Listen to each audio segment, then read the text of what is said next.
Jagbo. Il est tout sauf borom limousine. Ouais. Il a tout, mais pas la limousine. Limousine, même amne borom. Alors, en attendant, Tribune Quotidien nous emmène à Touba Mbaké. Donc, vous savez que c'est le Grand Magal. Et d'ailleurs, tantôt, Yacine, dans ses titres, nous dit que Témom Touba amne gan. Gan Gourey. Gan Gourey. C'est qui? Allahu Akbar. Et le Téide. En tout cas, ceux qui, depuis le ballet des personnalités, c'est aujourd'hui que vraiment ce sera le ballet d'une haute personnalité. Parce que même l'autre, il y aura tout, hein, à 8, 15, 20, 40. Parce que tout, on met tout, les atouts de notre côté. C'est souvent comme ça. Alors, donc on parle bien entendu du Magal de Touba. Et c'est tout haut qu'on peut quand même nous intéresser à l'aspect un peu foi, religion. Et c'est important aussi parce que ça fait bien entendu partie. Ce volet-là fait partie. Commémoration du départ en exil au Gabon. Ça, c'est Tribune Quotidien qui en parle. C'est pas moi. Départ, commémoration du départ en exil au Gabon. Oui. Gloire à Cheikh Ahmadou Bamba. Gloire à Cheikh Ahmadou Bamba. Un excellent modèle de paix et de dialogue. Ah oui, il a subi ça, c'était pour sauver l'humanité. C'est clair. Donc Cheikh Ahmadou Bamba est un modèle de paix et de dialogue, non-violence. Les gens aiment bien parler, oui, bon, ben Gandhi, d'accord. Ben voilà un modèle aussi de paix et de dialogue, non-violence. Les gens aiment bien parler de Nelson Mandela. Nous ne disons pas non, c'est vrai. D'accord, Nelson Mandela, ben, personne ne dit non. Mais il y a aussi Cheikh Ahmadou Bamba au Sénégal. Voilà. Cheikh Ahmadou Bamba aussi. Il y a d'autres, on a d'autres Cheikh Ahmadou Bamba. Non-violence. Et on l'a amené où? Là où il ne connaît ni personne, ni que Dieu et son prophète. Point barre. Ah, comment il faisait pour manger? Comment il faisait pour boire? Comment il vivait?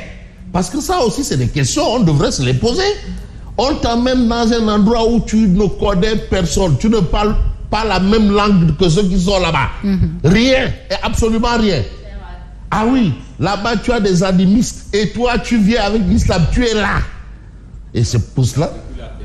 À la déportation. Vous savez, les gens aiment bien parler de ce que Hitler a fait aux Juifs. Mais c'est bien aussi qu'on dise aussi aux Occidentaux ce qu'ils ont fait aux Noirs. Ça ne dit pas qu'on ne respecte pas aussi quand même ce qu'ont vécu les autres, mais que les autres respectent quand même ce que nous avons vécu. On respecte ce qu'a vécu Gandhi, on respecte ce qu'a vécu Nelson Mandela. Ils ont eu du mérite, mais nous aussi, nous avons aussi notre cher Ahmadou Bamba. C'est tout, hein? Ah oui, c'est tout, hein? Lolo, c'est tout, hein? C'est tout, hein? Ouais, c'est tout bas. Alors, le Davel. Oh, content yo. Maïna le ñaari fukki meter au les conseils du Khalif des Mourides à Ousmane Sonko. Waxu kilifa. Waaw, le sant. Te waxu mag du fanan àll de. Déedéet. Après le président Diomaye, son PM, mais Bougane à Touba. Ah, waouh. Tibu tank rek. Ba faaw. Tibu tank. Tibu tank. Marquage à la culotte. Waouh.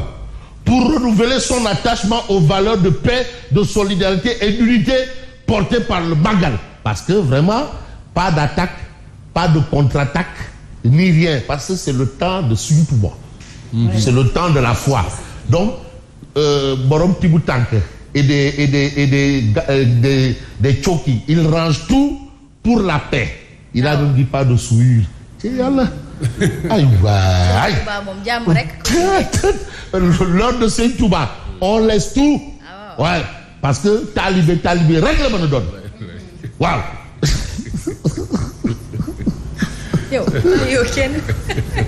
Non, on a terminé la réunion. Non, il reste encore. S'il vous plaît. Non, c'est que tiens,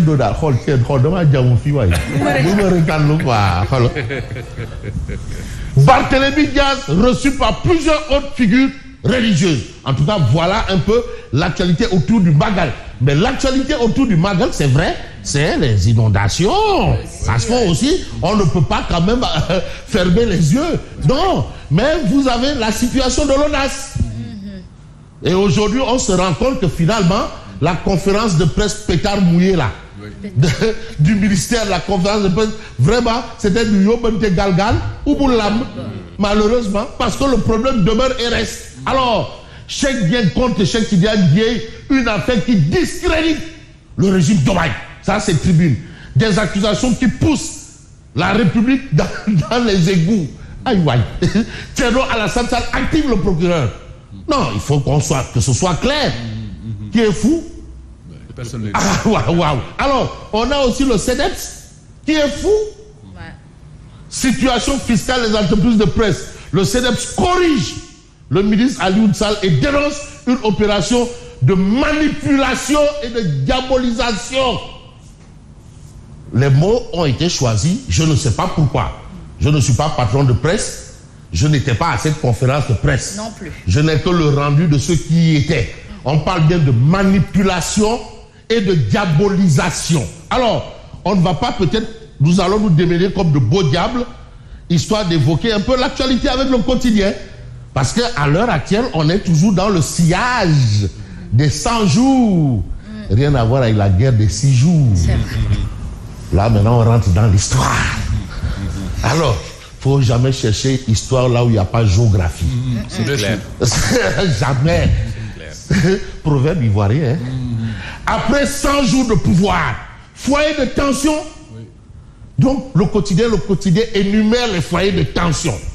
ONAS, tension. Médias, tension. Entreprise, tension. Diplomatie, tension.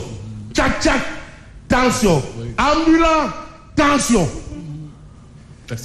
Taximan, tension. Transporteur horaire, tension.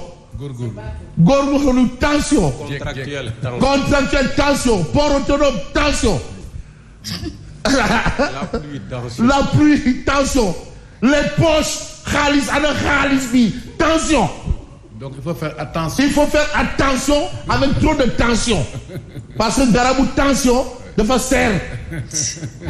Front en surchauffe. C'est pas moi, c'est le quotidien. Qui le dit? Oui, il y a tout. Mais nous avons aussi des postes, tension, poste. Parce que, voilà. Alors, grande mosquée de Touba, lampe Fall, lumière de la Bouridia, lampe Fall.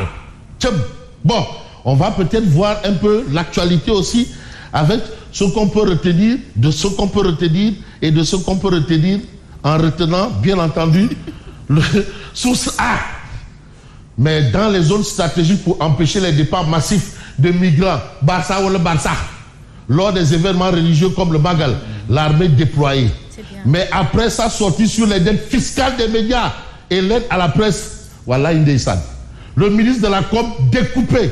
Bon, l'autre avait dit découpé comme Libéria, mais c'est pas le cas quoi. Là, c'est une figure de style. Voilà, découpé comme Libéria. Découpé en 1000 morceaux. Voilà, le ministre de la communication, là, pardon, de la communication.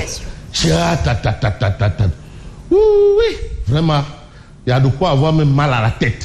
Magal 2024, voilà encore, tension, pénurie d'eau dans certains quartiers de Touba. Soif à Kernyang, quartier Mamdiara, Alieu, quartier Ndiade, Darou Mahnan. Problème d'eau à Darou Mahnan. Arrondissement, Poulaye, Mbakebari, tout ça, il n'y a pas d'eau. Mais apporter de l'eau au moulin des patrons de presse. Voilà ce qu'a fait l'ancien ministre de la communication, maître Moussa Bokar Tcham. Ah non, là, il a cassé la baraque. L'actuel maire de Ourossogui. Rien à voir avec Terou Baïsogui. Il paraît qu'il y a eu un protocole aussi là-bas. Hein. Ah oui? Terou Baïsogui. Mais d'autres ont ajouté protocole de Hans Bernard. Très bien. En tout cas, Moussa Bokar Tcham condamne les sorties malheureuses et dangereuses. Vous savez, les expressions ont leur sens. On parle de sorties malheureuses et dangereuses de son successeur. Il a dit non, mais il faut arrêter de stigmatiser la presse. Mais d'accord, plus que le projet là, c'est ça. Mais donc publier l'aide aux artistes, publier tout ce qu'il y a comme subvention et convention, publier tout. Jusqu'à... Mais Moussa peut-être veut se racheter parce que lui également, il en a fait voir de toutes les couleurs. De toutes les couleurs. Ah oui, l'Internet. Non, c'est pas seulement l'Internet. C'est l'Internet, c'est global, mais vous voyez ce qu'il a fait dans le secteur de la presse. Mais c'est pour cela il n'est plus là.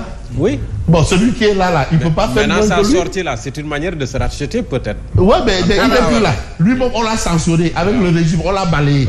Maintenant, celui qui est là, mais il ne peut pas quand même être dangereux et malheureux dans cette sortie. Quand même, on ne peut pas aller chercher mieux et reculer, ou on avance ou on recule. Très bien. Voilà. Donc, de toutes les façons, Odia aussi considère qu'il y a des choses à dire. La presse, avec notre ancien patron, c'était quelque chose de cool.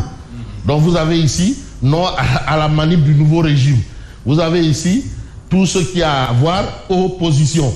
Ça, c'était, voilà, avec les emprisonnements, les fermetures, les coupures Internet, les censures, et j'en passe. Attention, Djomi Amoul-Heur, voilà, Alioutil, et les autres sont là pour dire que quand même, apparemment, la question de la presse, vraiment, semble perturber le sommeil de tous les régimes. C'est vrai. Moi, c'est à plein régime que je tourne pour vous dire merci et bonne continuation. Merci beaucoup à vous, Fabrice Nguema. Et à 7h passées de 2 minutes, nous faisons